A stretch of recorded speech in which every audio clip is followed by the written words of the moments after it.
नमस्कार, मैं हूं संजय शर्मा। आप देख रहे हैं 4 PM न्यूज नेटवर्क। देश में दो तीन गतिविधियां बहुत महत्वपूर्ण हो गई है जिस पर चर्चा की जानी चाहिए। उपराष्ट्रपति का मजाक उड़ा, उन्होंने उसको जाट स्वाभिमान से जोड़ दिया। खिलाड़ियों के संग बहुत बदसलूकी हुई तो स्वाभाविक रूप से खाप पंचायतें सामने आई और एक बड़ा समुदाय, जाट समुदाय सामने आया और कहा, हम अपनी बहू बेटियों का अपमान तो किसी कीमत पर सहन नहीं कर सकेंगे। पूरे देश में जो माहौल बना उसे सरकार डरी और फिर खेल संघ, कुश्ती संघ भंग कर दिया गया। क्या ये सारी प्रक्रिया जाट वोटों को प्रभावित करने की थी? जाट वोट कई राज्यों में बहुत प्रभावी भूमिका अदा करता है।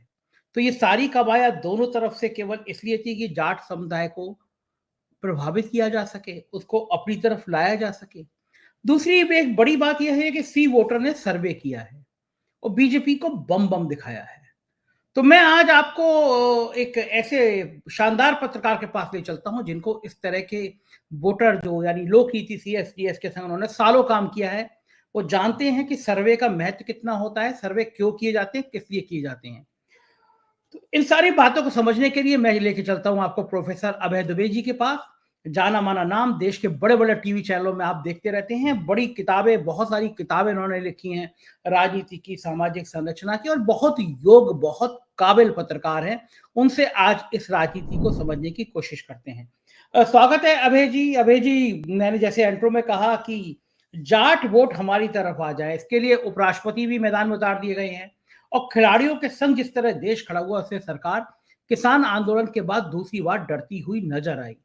क्या ये सारी कवायद केवल जाट वोटों को प्रभावित करने के लिए थी या फिर इसके पीछे कोई और छुपा हुआ राजनीतिक एजेंडा भी था? भारतीय जनता पार्टी, खासतौर से नरेंद्र मोदी की भारतीय जनता पार्टी किस लिए और क्यों कोई निर्णय लेती है, क्यों कोई कदम आगे बढ़ाती है, क्यों कोई कदम पीछे खींचती है, इसके बारे में मेरा दिमाग बिल्कुल साफ है। वो ये है कि ये नैतिक आधार पर कोई निर्णय नहीं लेती, कानून के आधार पर कोई निर्णय नहीं लेती, ये सिर्फ चुनावी फायदे नुकसान के आधार पर निर्णय लेती। अगर नैतिक आधार पर निर्णय लेती होती तो उसी वक्त वो बृजभूषण शरण सिंह को ढक्कन बना देती जब इनके ऊपर FIR दर्ज हो गई थी यौन शोषण की। ठीक है, उन्होंने तिकड़म करके मामले को ज्यादा खींचकर अपने राजनीतिक रसूख का सहारा लेकर पोक्सो केस से अपने आप को बाहर निकलवा लिया, वरना तो जेल जाना पड़ता। लेकिन उनके ऊपर अभी भी आज की तारीख में भी यौन शोषण का मामला लंबित है। अगर नैतिक आधार पर भाजपा को निर्णय लेना होता तभी उन्होंने बृजभूषण शरण सिंह से अपना पल्ला छाड़ लिया होता, लेकिन नैतिक आधार पर कोई निर्णय नहीं लिया गया। अगर कानूनी आधार पर निर्णय लिया होता तो जिस क्षण एक नाबालिग लड़की ने इनके खिलाफ रिपोर्ट दर्ज कराई थी कि मेरा यौन शोषण किया गया, उसी वक्त इनको पकड़कर जेल में डाल दिया गया होता, लेकिन ये भी नहीं किया गया। इसका मतलब है भाजपा ने ना नैतिक आधार पर कोई निर्णय लिया, ना कानूनी आधार पर निर्णय लिया, उसने राजनीतिक आधार पर निर्णय लिया। और पहले लगातार वो आकलन करते रहे, जब उन्होंने देखा कि उनके जाट वोटों के ऊपर विपरीत असर पड़ने वाला है और लोकसभा चुनाव बिल्कुल सिर पर खड़े हैं, तब उन्हें मजबूरी में ये निर्णय लेना पड़ा। अब आप आइए जाट वोटों के बारे में। अगर आप देखें 2022 के चुनाव में किसान आंदोलन के प्रभाव में पश्चिमी उत्तर प्रदेश के जाटों ने भाजपा को वोट दिए, लेकिन पहले के मुकाबले बहुत कम। अगर मायावती के जाटव वोट उधर शिफ्ट नहीं हुए होते तो पश्चिमी उत्तर प्रदेश में भाजपा को करारी हार का सामना करना पड़ता। जाट वोटों को नुकसान हुआ, उसकी थोड़ी बहुत भरपाई जाटव वोटों से हो गई, इसलिए भाजपा कई जगह चुनाव हारी, लेकिन फिर भी बच गई पश्चिमी उत्तर प्रदेश में। लेकिन उसके बाद भाजपा ने जाट वोटों को अपनी ओर खींचने के लिए एक जाट को ही अपना प्रदेश अध्यक्ष बनाया। हरियाणा के जाट नीचे से ऊपर तक भाजपा के बुरी तरह खिलाफ है। एक तो भाजपा वहां पे जाट बनाम गैर जाट की राजनीति करती है, इसलिए जाटों को हमेशा लगता है कि उनके हाथ से हरियाणा की सत्ता भी छीन ली गई है और उनके खिलाफ पूरे गैर जाट समाज को खड़ा किया जा रहा है हिंदुत्व के नाम पर, जबकि जाट भी हिंदू है। पंजाब के जो सिख जाट हैं वो भाजपा के बिल्कुल खिलाफ हैं। वहां तो हालत ये है, अगर किसी से आप पूछो, किसी सरदार से, तो कहेगा मोदी जो कहते हैं हम उसका उल्टा करते, हंस के कहेगा मोदी जो कहते हैं हम उसका उल्टा। पंजाब की स्थिति ये है। पंजाब में तो अभी एक सर्वेक्षण हुआ था, उसमें पंजाब में ज्यादा लोग राहुल गांधी को प्रधानमंत्री बनाना चाहते हैं मोदी के मुकाबले। राहुल गांधी की रेटिंग पंजाब में मोदी के मुकाबले अच्छी है परसेंटेज वाइज, ये स्थिति है।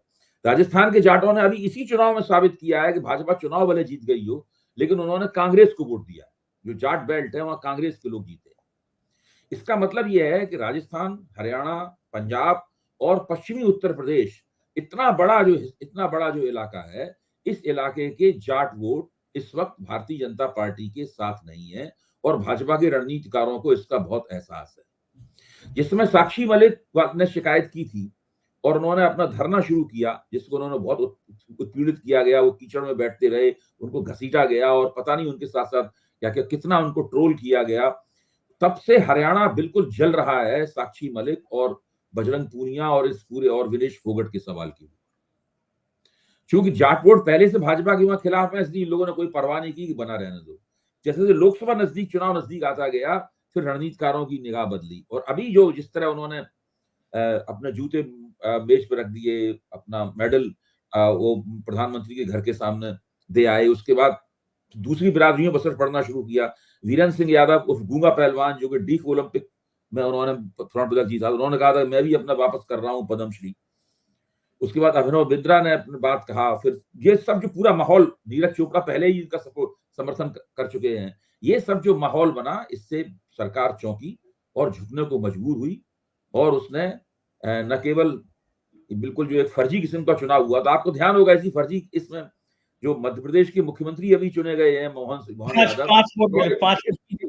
हाँ, उन्होंने भी कोशिश की थी इसका उपाध्यक्ष बनने की, उनको 5 वोट लेने दिए केवल बृजभूषण शरण सिंह ने। इससे आप अंदाजा लगा लीजिए किस प्रकार का चुनाव था। वो भाजपा को भी नहीं बंदा छोड़ता।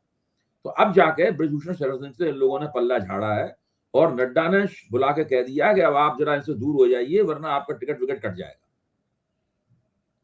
तो वो एक बार पहले ही भाजपा ने इनका टिकट काट दिया, तब इन्होंने बीवी को चुनाव लड़ाया था उन्होंने, और खुद एक बार सपा से भी चुनाव लड़के जीत चुके हैं। हाँ, और जेल में रह के जीत गए थे वो।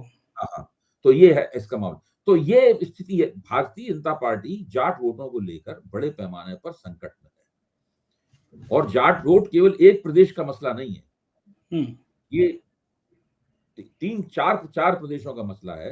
राजस्थान अभी तो योगी आदित्यनाथ ने चौधरी चरण सिंह की 51 फुट बड़ी प्रतिमा का माल्यार्पण किया, उद्घाटन किया।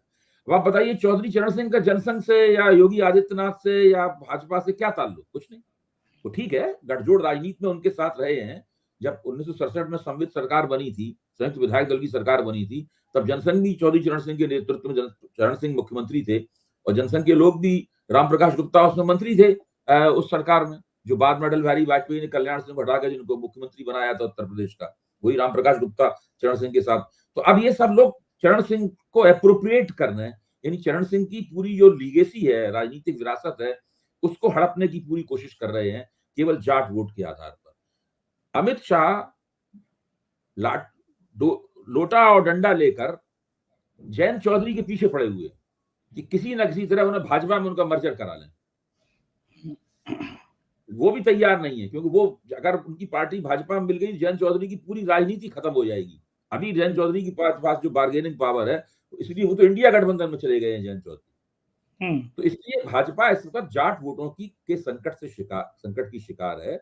इसी का जो फलितार्थ है, नतीजा निकला है, ये बृजभूषण शरण सिंह वाला मसला और कुश्ती फेडरेशन वाला मसला। अगर ये संकट नहीं होता तो कोई भी कुछ करता रहता, भारतीय जनता पार्टी बृजभूषण शरण सिंह को अपने सीने से लगाए रखती। बिल्कुल ठीक बात है, क्योंकि बृजभूषण सिंह बहुत प्रभावी भूमिका में, संजय सिंह जब जीत के आए अयोध्या में, उन्होंने बहुत बड़ा शो किया, तमाम साधु संत जुटाए। और एक टाइम में आपको याद होगा अभय जी, जब राज ठाकरे आने वाले थे राम जन्मभूमि के दर्शन करने के लिए, बृजभूषण सिंह ने ऐलान कर दिया मैं घुसने नहीं दूंगा, पूरे यूपी में होर्डिंग लगा दिए गए और राज ठाकरे को प्रोग्राम कैंसिल करना पड़ा। 2 हेलीकॉप्टर रखते हैं वो, और यूपी में 500-700 उनके कॉलेजेस हैं और 4-5 लोकसभा सीट प्रभावित करते हैं। तो क्या लग रहा है कि बृजभूषण सिंह का टिकट काटने की हिम्मत कर पाएगी भारतीय जनता पार्टी? देखिए, इस वक्त उनके ऊपर यौन शोषण का मामला चल रहा है और वो पोस्को केस में फंसते बचे हैं। पोस्को केस में फंसते बचे हैं, यौन शोषण का मामला चल रहा है। भाजपा अगर उनको टिकट देती है बृजभूषण शरण सिंह को, तो भाजपा को इसका सार्वजनिक जीवन में जवाब देना पड़ेगा और उसकी छवि के ऊपर। और मेरा, जहां तक मेरी समझ है, आप जानकारी है, आप ज्यादा इसको बेहतर जानते हैं, आदित्यनाथ जी भी इनको बृजभूषण शरण सिंह को पसंद नहीं करते। असल में अमित शाह आदित्यनाथ के मुकाबले उनको काउंटर बैलेंस करने के लिए यूपी की पॉलिटिक्स में इस्तेमाल करना चाहते हैं, राजपूत बिरादरी के लिहाज से। दोनों ही राजपूत हैं। हाँ, तो इस तरह की पूरी जटिल राजनीति है और इसके जो तमाम हिस्से हैं उसको समझना भी थोड़ा मुश्किल है। आप ज्यादा अच्छा समझते हैं, लेकिन जो मेरी मोटी समझ ये है कि मेरे ख्याल से बृजभूषण शरण सिंह का अगर पत्ता साफ होता है तो उससे योगी आदित्यनाथ को भी सहजता महसूस होगी। लेकिन आपने कहा अभय जी कि यौन शोषण के आरोपी हैं, वो बीजेपी को जवाब देना पड़ेगा।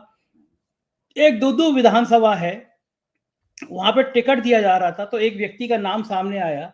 उस व्यक्ति पे नाबालिग लड़की के साथ बलात्कार का आरोप था, तो तब भी बावजूद इसके बीजेपी ने उसको टिकट दिया, वो जीत गया। मैंने बताया ना कि भारतीय जनता पार्टी नैतिक आधार पर कोई फैसला नहीं लेती, 25 साल की वो सजा हुई। चुनावी आधार पर फैसला लेती है। आप सोचिए, अगर उसे लगा, लेकिन अब दिक्कत ये है कि चूंकि आपने एक बार बृजभूषण शरण सिंह के खिलाफ कार्रवाई कर दी है, इसलिए अब उसको कुछ करना पड़ेगा। ऐसा मेरा विश्लेषण है। हो सकता है वो मुझे गलत साबित करे पार्टी, उनको फिर से टिकट दे दे। तो लेकिन मुझे लगता है कि उनको टिकट ना देके उनके परिवार के किसी व्यक्ति को हो सकता है टिकट मिले, और वो उनके एक प्रॉक्सी टिकट दिया जाएगा और प्रॉक्सी इलेक्शन लड़ा जाएगा। हाँ, ये संभव है। अच्छा, ये आप जाट वोटों की बात हो रही है, तो जो जगदीप धनखड़ जी ने अपना सिंपैथी कार्ड करने की चलने की कोशिश की, वो चल पाया जाटों में? क्या क्या लगता है आपको बीजेपी देखिए, के प्रति? जाटों में मेरे बड़े दोस्त हैं, और बहुत लोग मुझे हरियाणा में और वेस्टर्न यूपी में जानते हैं। राजस्थान में भी कई लोग मुझसे परिचित हैं, और पंजाब के सिख जाटों के साथ तो मैं बहुत ही ज्यादा जुड़ा हुआ हूँ अपने एक्टिविज्म के जमाने से। जगदीप धनखड़ को जाटों में जाट के रूप में ही मान्यता नहीं है।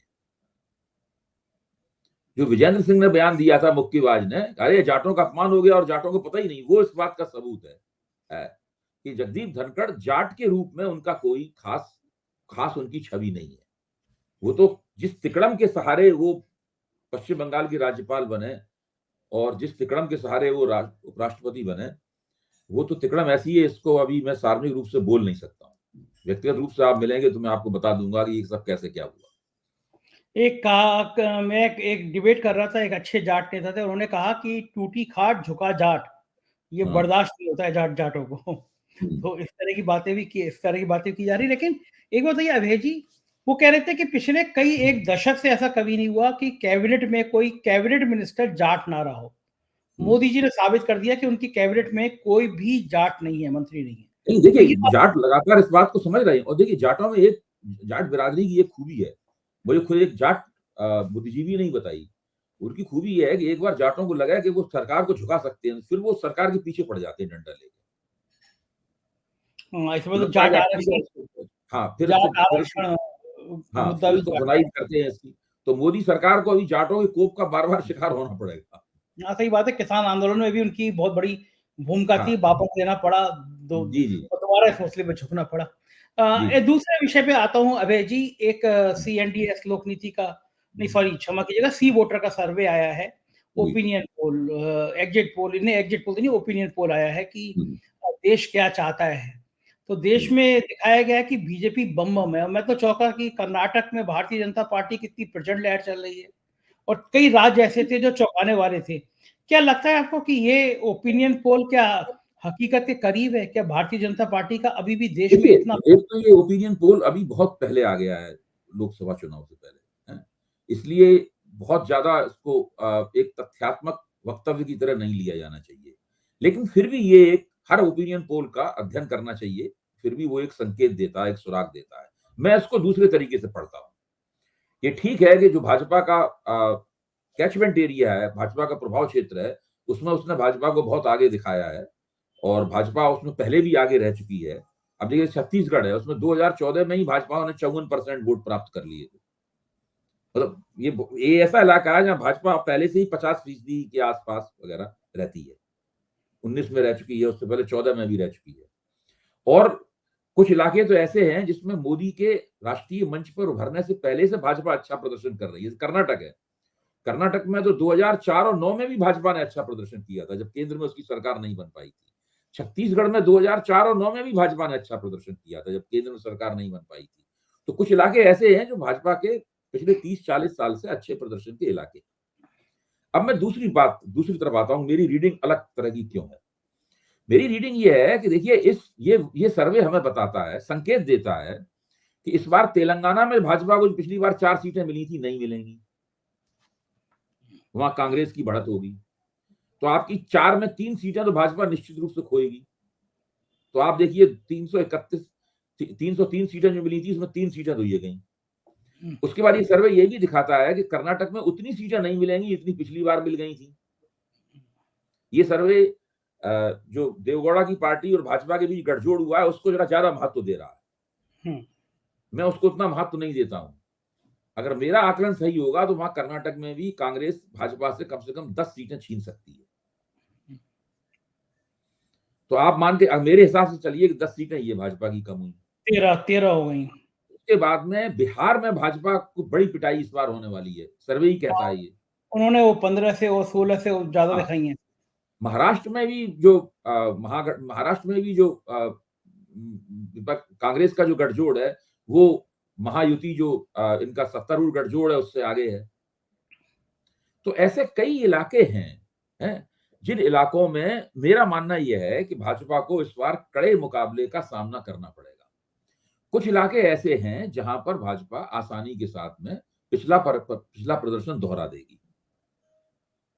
छत्तीसगढ़ में पिछला प्रदर्शन भाजपा दोहरा सकती है, मध्य प्रदेश में कमोबेश पिछला प्रदर्शन भाजपा दोहरा सकती है। एक सबसे बड़ी खास बात इस सर्वे की ये निकल के आई है कि अगर उत्तर प्रदेश में, पंजाब में तो हालांकि ये दिखाई गई है इस सर्वे में कि वहां पर लोग नरेंद्र मोदी के मुकाबले राहुल गांधी को ज्यादा पसंद करते हैं प्रधानमंत्री के तौर पर। अच्छा, पश्चिम बंगाल में भाजपा को नुकसान होने वाला है, मेरा ये मानना है। तो पश्चिम बंगाल में भाजपा को नुकसान होने वाला है, महाराष्ट्र में नुकसान होने वाला है, मध्य प्रदेश में नुकसान होने वाला है, तेलंगाना में नुकसान होने वाला है, कर्नाटक में नुकसान होने वाला है। 5 प्रांत तो मैंने ये बता दिए।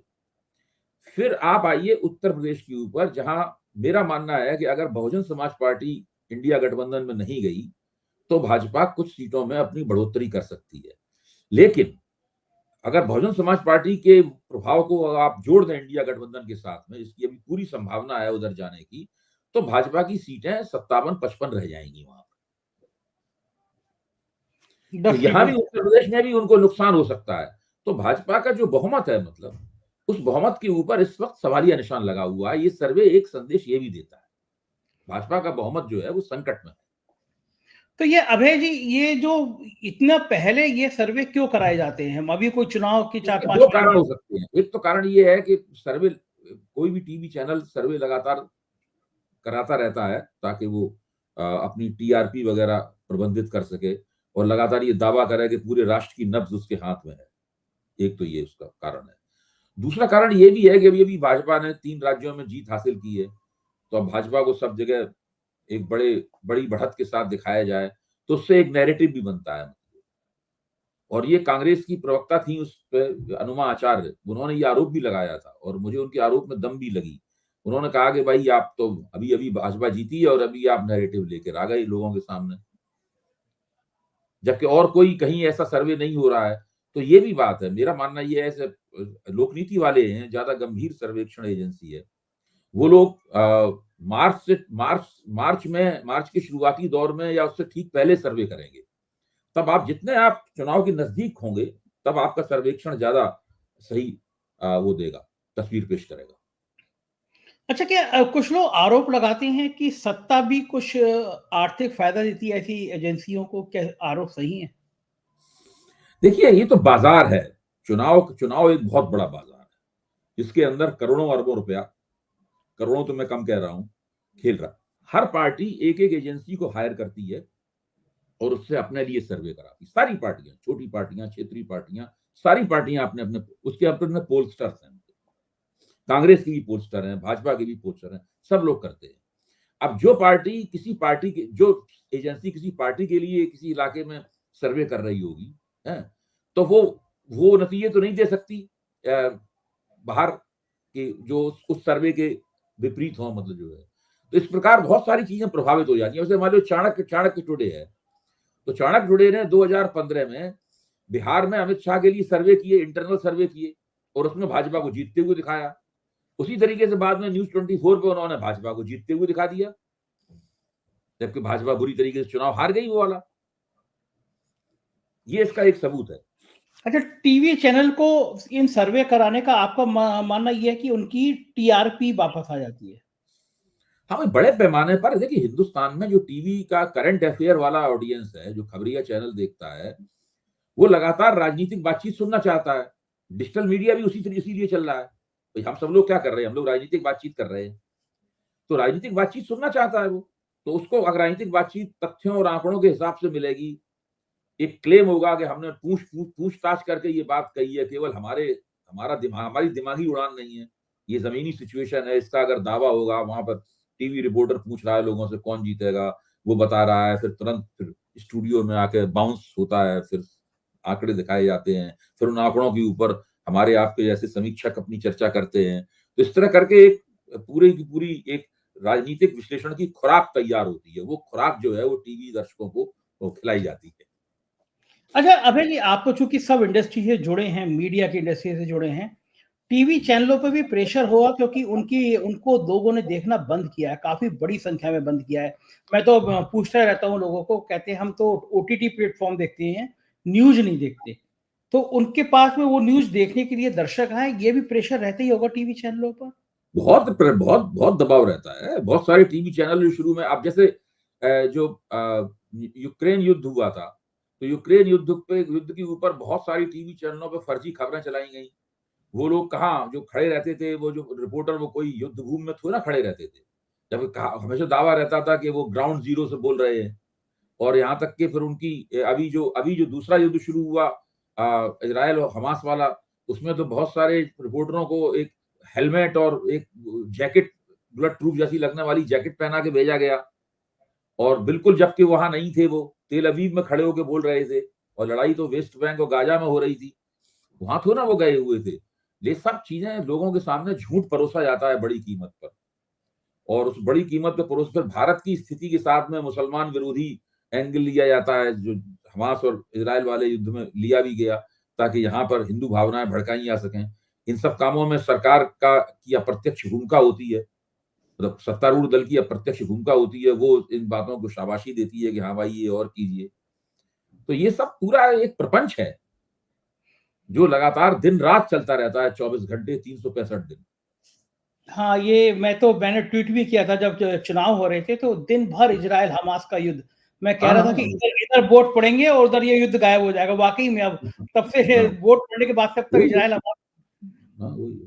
तो ये चैनलों को समझ में नहीं आता सर कि दर्शक भी समझ रहा है ये क्यों चला रहे हो चैनलों पे भाई ये। समस्या क्या है? समस्या ये है कि 24 घंटे चलाना है। अब उसमें सनसनीखेज भी है, उसमें सास बहू साजिश भी चल रही है, वो तरह तरह के उसमें कुछ एंकर्स आती हैं, वो तरह तरह के तिरछा आड़ा तिरछा मुंह बना के अपनी बात कहती हैं। अब ये जिस तरीके से पूरी प्लेट सजाई जाती है राजनीतिक समाचारों की, ये बहुत, मैं तो अखबार की दुनिया का आदमी हूँ, मेरा प्रशिक्षण अखबारों की दुनिया में हुआ है।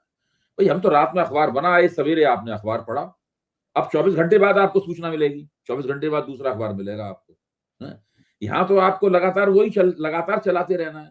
एक 15 सेकंड का एक क्लिप होता है, उसको 150 बार चलाया जाता है टीवी के ऊपर। तो जब ये इस पूरे उसकी मजबूरी भी है।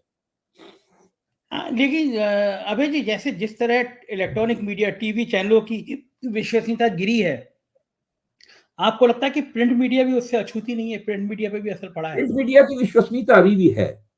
अगर आप उसका विश्लेषण पढ़ें, वो बड़े प्रिंट मीडिया की अभी भी विश्वसनीयता है। वो उन्हें रखनी ही पड़ती है। उसमें भी सरकार का समर्थन होता है, हमेशा से होता रहा है, लेकिन उसके पीछे भी मजबूत तर्क होते हैं। मतलब वहां पर प्रधानमंत्री की ड्रेस का नक्शे का वर्णन नहीं किया जाता। आज प्रधानमंत्री कितने खूबसूरत लग रहे थे, आज उन्होंने देखो कॉलर वाली शर्ट पहन रखी है, ये सब प्रिंट मीडिया में नहीं होता, ये टीवी पे होता है। ये आपको लग रहा है ये टीवी का जो चलन है, ये इस तरह स्तुति गान ये अभी और भाई चलेगा? सारा का सारा विजुअल है खेल। इसीलिए तो बहुत सारे टीवी चैनल के एंकर वगैरह होते हैं, उनकी हिंदी भी बड़ी कमजोर होती है, वो चैनल बहुत खराब होता है। उसमें लिखवाया जाए तो 10 लाइन सही नहीं लिख सकते। लेकिन तब भी वो स्टार होते हैं। स्टार क्या होते हैं, वो एक दूसरी दुनिया है। ये अखबारों की दुनिया रीडर्स की दुनिया है, पाठकों की दुनिया है। आप अगर पाठक नहीं है, पाठकों की संख्या हमेशा कम होती है, देखने वालों की संख्या हमेशा ज्यादा होती है, उसमें दिमाग का कम इस्तेमाल होता है। जो पाठक होता है वो एक्टिव पार्टिसिपेंट होता है पढ़ने में, उस सक्रिय भागीदारी करता है। मतलब ठीक, बिल्कुल, बिल्कुल ठीक बात है। अभय जी, बहुत-बहुत शुक्रिया, आपने इतना कीमती समय दिया और हमें समझाया राजनीति और मीडिया का ये ज्ञान। धन्यवाद, आभार। तो ये थे अभय दुबे जी और ये भारत की राजनीति को विस्तार से आपको समझा रहे थे। मुझको यकीन है ये आपको परिचर्चा पसंद आई होगी। अपनी राय से अवगत कराइएगा। चैनल को सब्सक्राइब और ज्वाइन कीजिएगा। हमारे राज्यों के चैनल हैं 4 PM यूपी, बिहार, गुजरात, महाराष्ट्र, राजस्थान, कर्नाटक, मध्य प्रदेश और 4 PM बॉलीवुड भी। उन्हें भी सब्सक्राइब करिएगा। प्यार बनाए रखिएगा। शुक्रिया।